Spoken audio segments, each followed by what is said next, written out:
तो फिर से स्वागत है आप लोगों का एक और नए वीडियो में। इस वीडियो में हम लोग जानेंगे जो पिछला क्लास में जो वर्ब हम लोग पढ़े थे, तो वो जाने थे कि वर्ब होता क्या है। तो और आज के वीडियो में हम लोग जानेंगे कि वर्ब जो होते हैं उसका कितना रूप होता है और कौन कौन होता है और उसका यूज कैसे होता है सेंटेंस में, इसके बारे में जानेंगे। ठीक है ना।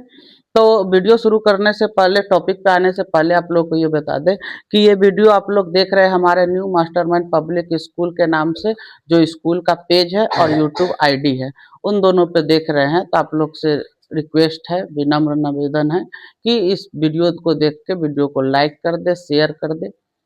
तो चलिए आते हैं टॉपिक पे। तो हम लोग का जो टॉपिक है वो है वर्ब का जो प्रकार होता है वो।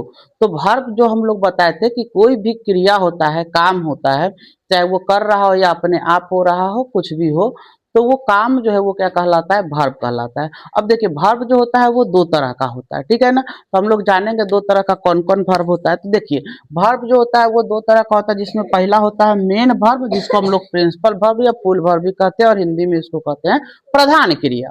और दूसरा जो होता है वो होता है हमारा हेल्पिंग वर्ब।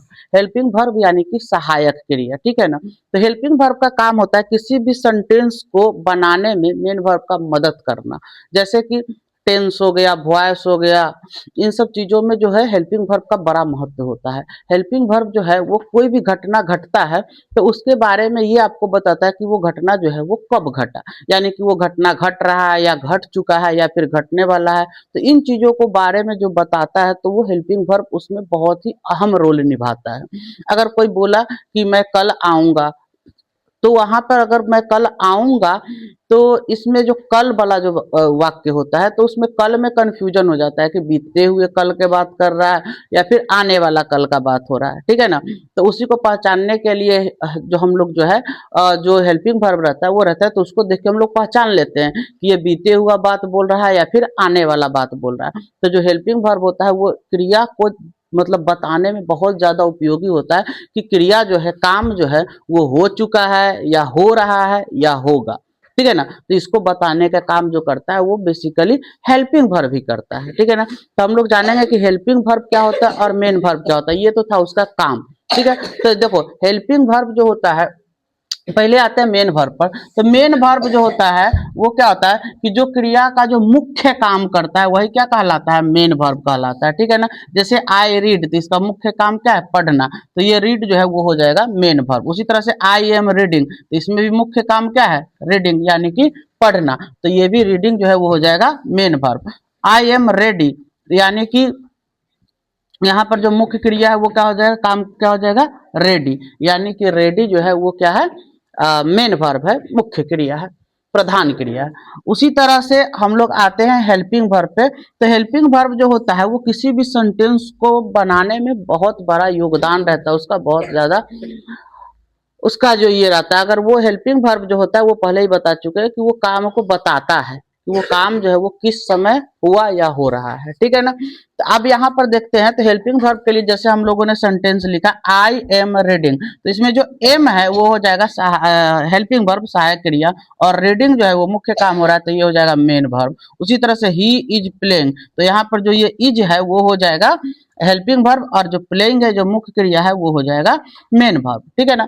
हाँ, कभी कभी ये बात आ जाता है कि अगर एक ही सेंटेंस में दो तीन चार पांच वर्ब रहेगा तो उसमें मेन वर्ब कौन होगा और हेल्पिंग वर्ब कौन होगा, तो उसमें कंफ्यूजन हो जाता है, ठीक है ना। जैसे कि मान लीजिए कि हम लोग यहाँ पे एक सेंटेंस लिखेंगे, ठीक है। जैसे कि हम लोगों ने यहाँ पे एक सेंटेंस लिखा आई, यहाँ पर देखिए ये वांट भी हो गया वर्ब, उसके बाद लर्न भी हो गया एक वर्ब, और स्पीक भी हो गया एक वर्ब। तो इस सेंटेंस में देखिए टोटल कितना वर्ब आ गया? 3 वर्ब आ गया। तो इसमें कंफ्यूजन ये है कि अब मेन वर्ब कौन होगा और हेल्पिंग वर्ब कौन होगा। तो इसको पहचानने का सबसे आसान तरीका है, सीधा देखिए कि सबसे अंतिम वाला कौन है। जो सबसे अंतिम वाला होगा वही कहलाता है मेन वर्ब, बाकी का जो रहेगा वो कहलाएगा सहायक क्रिया, ठीक है ना। अब देखो कभी कभी वाक्य में जो है वो अगर हेल्पिंग वर्ब जो है वही रहे और जो मेन वर्ब है वो नहीं रहेगा, तो वहां पे जो हेल्पिंग वर्ब है वो भी मेन वर्ब हो जाता है, ठीक है ना। अब जिसमें एक गो वर्ब रहेगा तो वो क्या हो जाएगा? मेन वर्ब हो जाएगा।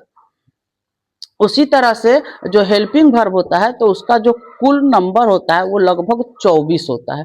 हेल्पिंग वर्ब की संख्या जो है वो टोटल नंबर ऑफ वर्ब जो होता है वो 24 होता है। कौन कौन होता है? तो जैसे कि हम लोगों ने यहाँ पे लिखा है कि हेल्पिंग वर्ब की जो संख्या होता है वो कितना होता है, लगभग 24 होता है, जिसमें ये 24 यहाँ पे लिखा गया है जो कि मेन है। Am, is, are, was, were, do, does, did, have, has, had, shall, should, can, could, play, must, might, will, would, ought, need, dare, use to, ये सारा जो है 24 जो है ये क्या है, हेल्पिंग वर्ब है, ठीक है ना।